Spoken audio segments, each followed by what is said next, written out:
My toxic parents ruined my childhood, then kicked me out at 18. So I banned them from my wedding, and my fiance went behind my back and took their side and invited them, so I went nuclear on them all. So here's the deal.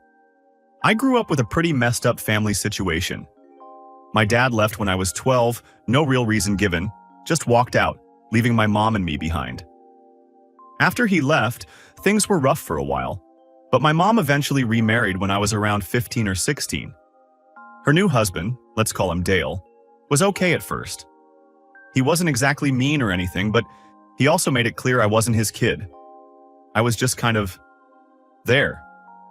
Not that he came out and said that, but I always got this vibe that he saw me as my mom's baggage from her previous life, not really part of his new family. Now, don't get me wrong, Dale was never outright terrible to me. He just wasn't really interested in me. He had 2 kids with my mom, my half-brother and half-sister, and they were his world. Meanwhile, I was more like a guest in the house. I didn't realize it right away, but as I got older, it became super obvious that I wasn't ever going to be part of that little family unit. My mom didn't seem to care either. I don't know if she was just too wrapped up in her new life or what, but she never made an effort to make me feel included. It was like she was happy to have her new family and didn't really need me anymore. I was pretty independent early on, maybe because I had to be. I spent a lot of time alone, doing my own thing while Dale was with his kids, and my mom was living her new life. I didn't really fit in with them, and honestly, it started to mess with me. I remember thinking, am I just extra here? Like I wasn't part of anyone's plans anymore. High school was all right, I guess. I focused on getting good grades and figuring out what I wanted to do with my life, mostly to distract myself from what was going on at home. I'd leave early, get home late, and basically avoid being there as much as I could. I got a part-time job when I was 17, which helped me stay out of the house. It wasn't a terrible life, but I knew that once I graduated, I wasn't sticking around. My plan was to go to college, get a degree, and get as far away from that situation as possible. Things got real though when I came home after my first year of college. I had just finished my freshman year, and I was excited to have a break, you know? Summer vacation, time to chill, maybe catch up with some high school friends. But nope, that wasn't in the cards for me. I still remember this like it was yesterday. I was back home for maybe a week, and everything seemed normal, or as normal as things could be in that house. My mom wasn't overly thrilled to have me back, but I didn't expect her to be. Then one night, she sat me down at the kitchen table. I thought we were going to talk about something small, like maybe me helping out more around the house or something. But no. Instead, she tells me, "I think it would be best if you didn't come home anymore." Just like that. No real explanation. She said the house was crowded, my brother and sister needed more space, and it was just easier for everyone if I found somewhere else to live. I was 19, and I was being told, essentially, "We don't want you here anymore." I was in shock. I didn't know what to say. I remember just sitting there, staring at her, trying to process what was happening. Was she seriously kicking me out? I mean, I wasn't a problem kid or anything. I kept my head down, didn't cause trouble, paid for most of my own stuff. But I guess that didn't matter. It was like I had been holding on to this thread of hope that maybe things would get better between us. That maybe once I was an adult, she'd see me differently, and we'd have some kind of relationship. But nope, this was it. I was out. I didn't argue with her, didn't try to fight it. I just nodded and went to my room, packed up what little I had, and left. I didn't even say goodbye to Dale or my half-siblings. I don't think they even noticed I was gone, to be honest. I just left. After that, I blocked her number and pretty much cut contact with her and the rest of them. I haven't spoken to my mom, Dale, or my half-brother since that day. The only one I still talk to is my half-sister, but that's mostly because she's the one who insists on staying in touch. She's always reaching out, trying to bridge the gap or whatever, but I'm not really interested in reconnecting with any of them. I'll text her here and there, but that's it. The first few months after being kicked out were rough. I stayed with a friend for a while, then managed to get a small apartment near campus. It was tough balancing school and work, but I made it through. Being on my own wasn't anything new. I'd pretty much been on my own for years, emotionally, at least. But this time, it was real. There was no going back, no family to rely on. It was just me. Over time, I learned to deal with it. I stopped thinking about my mom and Dale, stopped wondering why they didn't care. I realized that it wasn't my fault. It took a while, but I finally understood that I wasn't the problem. They were. They chose to shut me out, and that was on them. I couldn't keep beating myself up over something I had no control over. A few years later, I met my fiancée, Sarah. She's been the best thing that's ever happened to me. Her family's great too. They welcomed me in without any hesitation, and for the first time I felt like I was part of a real family. I told Sarah about my messed up family situation, and she was always supportive. She didn't push me to reconnect with them or anything like that, which I appreciated. She just let me handle it in my own way. So after settling into life with Sarah and thinking my past was mostly behind me, we started planning our wedding. I was actually excited about it. Sarah and I had been together for 4 years at this point, and we both knew this was the next step. We started talking about the guest list, venues, the usual stuff. Honestly, it felt good, like I was finally building something that had nothing to do with my old life, something that was mine. We're sitting on the couch one night, and she asks, "So, who do you want to invite from your side?" That's when things got weird for me. I started naming some close friends, people I knew from college, co-workers, the ones that really mattered. I didn't even think about my family, to be honest. It was so far from my mind that it didn't feel relevant. But then she asks, "What about your parents?" I kind of froze for a second. I hadn't even considered it. Why would I? These were the people who, let's be real, couldn't care less about me for the better part of my life. I looked at her and said, "I'm not inviting them." I thought that was the end of it. Sarah's met my sister before, and she knows the basics of the situation. I figured she'd understand. But here's the thing. Sarah's got this really close-knit family. Like, her parents are the kind of people who remember birthdays, do Sunday dinners, the whole thing. So, she doesn't fully get how messed up my family situation is, not because she doesn't care, but because she's never lived through anything like it. So, she asks again, "Are you sure you don't want to invite them? I mean, it's your wedding." I wasn't angry, but I felt a little annoyed. I explained how they basically kicked me out when I was 19, how they never reached out, how they've never made any effort to fix things. And it's not like I'm sitting around waiting for an apology, but if they wanted to be part of my life, they know where I am. I've been the same person, in the same place, for years. I even told her how I haven't spoken to my mom or Dale since that day. No cards, no calls, nothing. She seemed to get it after that, and I thought we were on the same page. But a couple of days later, we're sitting down to go over the save the dates, and she brings it up again. "Are you really sure you don't want to invite them?" And that's when I started getting frustrated. I mean, how many times do I have to explain the same thing? I love Sarah, but this felt like she wasn't listening to me or respecting how much this hurt me. I kept it together, though. I told her that inviting my family would only bring stress and drama. I didn't want my mom there, pretending like everything was fine, acting like she didn't throw me out of her life. It would just ruin the day for me. She nodded and seemed to drop it, but I could tell it was still on her mind. That's when it started to eat at me. I couldn't help but think, why is this such a big deal to her? It's my family, my decision. I tried not to let it get to me, but it was hard. I started second-guessing myself, wondering if maybe I was being too harsh, but then I'd remember all the crap I went through with them and realized I wasn't. Fast forward a few more days, and we're literally about to finalize the guest list. I thought we were done with the whole family conversation, but right before we're about to hit send, she asked one more time, "Are you really sure? I feel like you might regret not inviting them later." That's when I snapped. I don't even know where it came from. It wasn't like I planned it, but all of a sudden I'm just like, if you can't respect what I've been through, then maybe we shouldn't be getting married at all. I know, that sounds harsh, but in that moment, it felt like she was pushing me into something I was clearly not okay with. I wasn't just mad, I was hurt. It felt like she wasn't on my side. I stormed out of the room, grabbed my keys, and just left. I didn't really have a plan, I just needed space to think. I wasn't going to sit there and argue with her about something that, to me, wasn't up for debate. I wasn't sure where I was going or what I was going to do, but I just had to clear my head. I drove around for a while, thinking about how everything had blown up so quickly. I knew Sarah wasn't trying to hurt me, but I couldn't shake the feeling that she just didn't get it. She didn't understand the years of rejection, the feeling of being cast aside by the people who were supposed to love you unconditionally. It wasn't about inviting them to a wedding. It was about everything that came with that. The memories, the pain, the whole mess of it. Eventually, I pulled over somewhere quiet and just sat in the car for a bit, trying to calm down. I kept going over the conversation in my head, and honestly, I started to feel guilty. I mean, I loved Sarah. She wasn't trying to make me feel bad.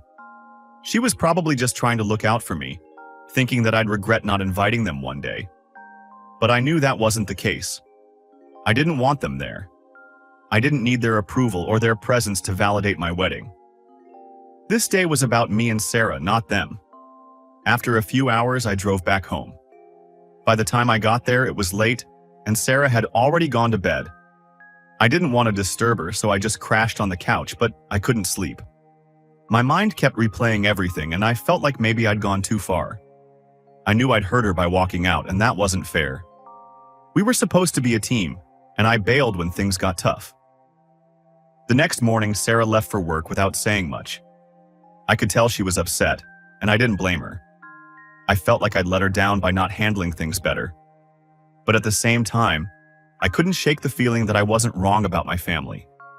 They didn't deserve a place in my life just because there was a big event happening. You don't get to throw someone away and then show up when it's convenient. After that whole thing with Sarah, I spent most of the day just sitting with my thoughts trying to figure out how to approach her. I knew we needed to talk, but I wasn't sure how to start without it turning into another argument. Part of me wanted to let things cool off for a bit, but the other part of me knew that wasn't going to solve anything. We had to deal with this.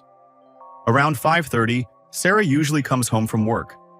I was still working from home, so I finished up my stuff and waited for her to come through the door. I'm not going to lie, I was nervous.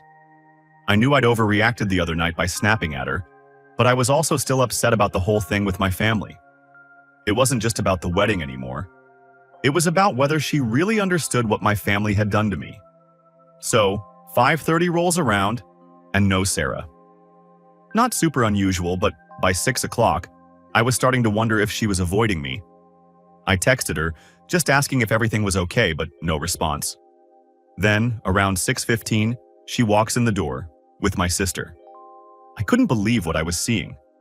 My half-sister, Emily, who I'd barely spoken to in years, just casually walking into my house with Sarah like it was no big deal. I stood there in shock for a minute, trying to process what was happening. Emily didn't live anywhere near us. She was like 45 minutes away, so her being here was unexpected, to say the least. The look on Sarah's face told me she knew this wasn't going to go well. And Emily? She looked nervous, like she knew she was walking into a lion's den. I didn't even know what to say. I just kind of stared at them, waiting for one of them to explain why my sister was standing in my living room. Before I could get a word out, Emily burst into tears. Like full-on crying. I don't know what it is, but seeing her like that didn't do much for me. I wasn't exactly in a place to feel sympathy for her, given everything that had happened with my family. Sarah looked at me, kind of pleading with her eyes like, please don't make this worse. But at this point, I'm just confused and pissed off. Emily starts apologizing, saying, I'm so sorry, I didn't mean for things to get like this. She's crying so hard I can barely understand her, but I didn't even know what she was apologizing for yet.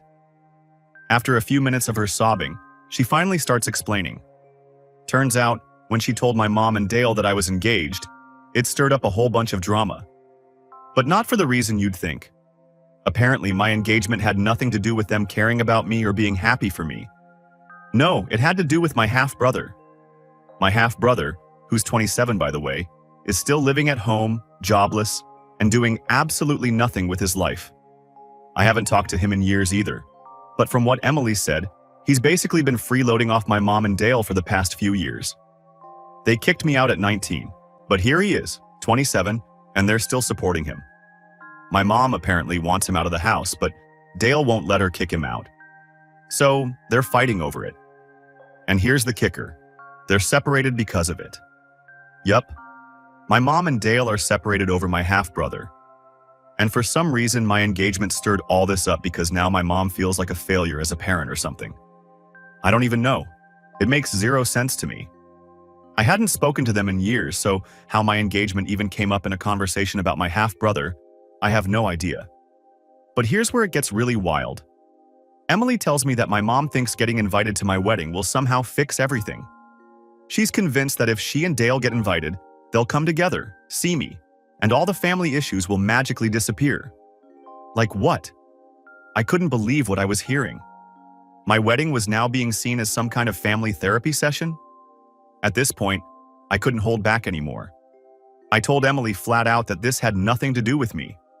My engagement had nothing to do with their crappy parenting or their terrible relationship. If they're fighting over my half-brother, that's on them.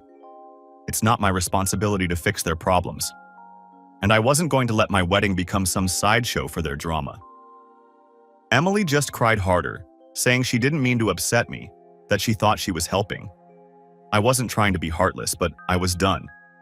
I had already cut contact with my mom and Dale for a reason, and this whole situation just proved why that was the right decision. I wasn't going to be dragged back into their mess. Sarah was sitting there the whole time, watching this unfold. She didn't say much, which surprised me. Normally, she's the type to try and mediate, but I guess she saw how upset I was and decided to just let me handle it. When Emily finally stopped crying, I asked her why she came to me with this. She knows I've been no contact with our mom for years. She knows I've moved on with my life. So why now? Why bring all this drama to my doorstep? And that's when Sarah finally spoke up. She admitted that Emily had been texting her for months, telling her that deep down, I wanted to reconcile with my family. Emily had been feeding Sarah all these lies about how I was just too proud to admit it, how I secretly missed them, and how I'd regret not inviting them to the wedding. Sarah thought she was helping me by bringing it up, but she didn't realize she was being manipulated. I was furious. I couldn't believe my own sister was lying about me like that, trying to push me into doing something I clearly didn't want. And Sarah, bless her heart, had fallen for it. She thought she was doing the right thing by trying to get me to reconsider. But now that everything was out in the open, it just made me feel betrayed. Not just by Emily, but by Sarah too, for going behind my back and believing those lies. I told Emily to leave. I wasn't interested in hearing any more apologies or excuses. She tried to argue, saying she was just trying to help, but I wasn't having it. I told her Thursday hangouts were canceled. She left, still crying, but I didn't care anymore. I was done with her. I blocked her number and decided I wasn't going to speak to her again. Sarah and I? Well, we weren't exactly in a great place after that. She knew she messed up by trusting Emily over me, but I wasn't sure how to move forward. I loved her, but my trust had taken a big hit. I didn't know if we could come back from this, but I knew we had to try. After I kicked my sister out, I was left sitting there, feeling a weird mix of emotions. On one hand, I was relieved that she was finally gone. I'd drawn the line, and I wasn't going to let her or anyone else cross it again. But on the other hand, there was this heaviness in the room that I couldn't shake. Sarah had been sitting there the whole time, not saying much, and I knew that the conversation we needed to have was still hanging in the air. It wasn't going to be easy, but we had to get through it if we had any chance of moving forward. I stayed quiet for a bit, just trying to figure out what to say next. Sarah was sitting across from me, looking down at her hands, clearly upset. I wasn't angry at her anymore, but I still felt this sting of betrayal. It wasn't about Emily showing up. It was about the fact that Sarah had been talking to her behind my back for months. She should have known better. She should have trusted me. Eventually, Sarah broke the silence. "I'm sorry," she said, her voice soft and shaky. "I didn't mean for it to get like this. I thought I was helping." I took a deep breath. I didn't want to yell or say something I'd regret, but I also didn't want to let this go without addressing it. "Why didn't you talk to me?" I asked. "You know me better than anyone. Why would you believe what Emily was saying instead of coming to me first?"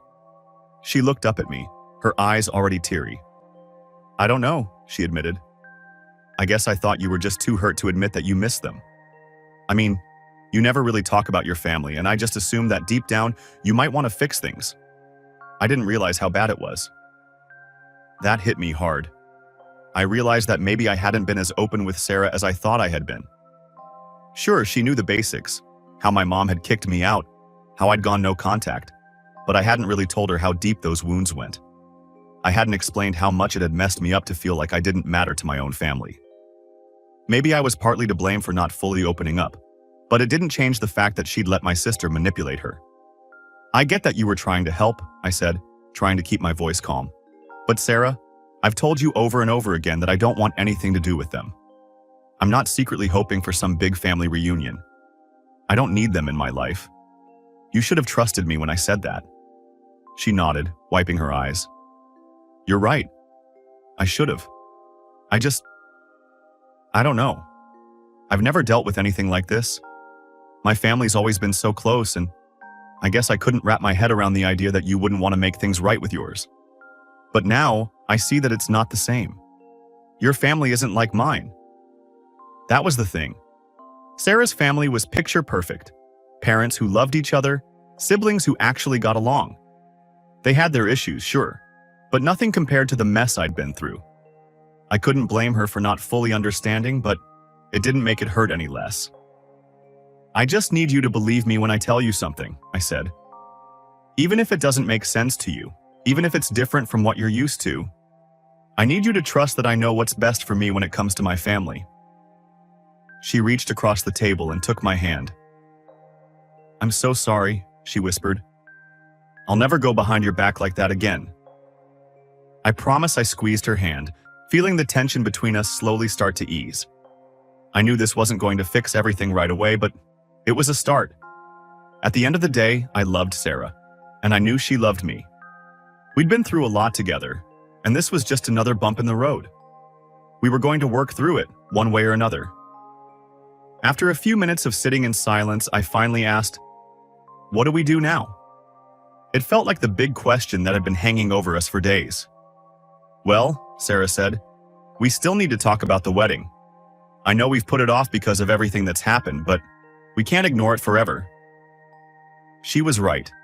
The wedding plans had come to a screeching halt the moment this whole family drama blew up. We hadn't sent out the save the dates yet, and the guest list was still sitting there, unfinished. I don't want them at the wedding, I said firmly. My mom, Dale, my brother, they don't get to be there. Not after everything they've done. I get that, Sarah replied. And I'm not going to push you anymore. It's your family, your call. I just wanted to make sure you were absolutely sure about it. I'm sure, I said. If they want to be in my life, they'll have to earn that spot. But I'm not giving them an invitation just because it's a big day. They haven't earned that, and they don't deserve it. Sarah nodded. Okay, we'll move forward without them. Update 1. The next few days after that talk with Sarah were a bit of a blur. It was like a weight had been lifted, but at the same time there was this lingering tension. We weren't fighting anymore, but we weren't exactly back to normal either. You know that weird feeling when you and someone you care about have made up, but things still feel off? Yeah, that's where we were. I tried to throw myself into work, just to keep my mind busy, but every now and then, I'd catch myself thinking about everything that had happened. I was still mad about Emily showing up unannounced and stirring up all this drama. I couldn't believe she thought my wedding would be some sort of family reunion fix-it-all event. Like, where was that logic even coming from? But I guess I should have expected it. That's how my family operates. Sweep all the issues under the rug and pretend like everything's fine. Sarah and I had agreed to move forward with the wedding plans, but the energy around it just felt different now. Before all this, it was exciting. We'd talk about venues, colors, flowers, typical wedding stuff. Now it felt like we were just trying to get through it. And I hated that. I didn't want my wedding to be overshadowed by the mess with my family. I wanted it to be about us, about starting our life together, not about them. One evening, Sarah suggested we sit down and officially finish the guest list. I wasn't exactly in the mood, but I knew we had to get it done. So we sat at the kitchen table, the guest list in front of us, and went through the names. I looked at the empty spaces where my mom, Dale, and my half-brother's names could have been. I didn't feel any guilt about leaving them off. If anything, it felt like the right call. Sarah must have noticed the look on my face because she reached over and squeezed my hand. "You okay?" she asked, her voice soft. "Yeah," I nodded. "I'm good, just weird, I guess. Seeing those empty spots." "I know," she said, "but you're doing the right thing." And I knew she was right. Still, it was strange. Most people invite their parents to their wedding. It's just how things usually go.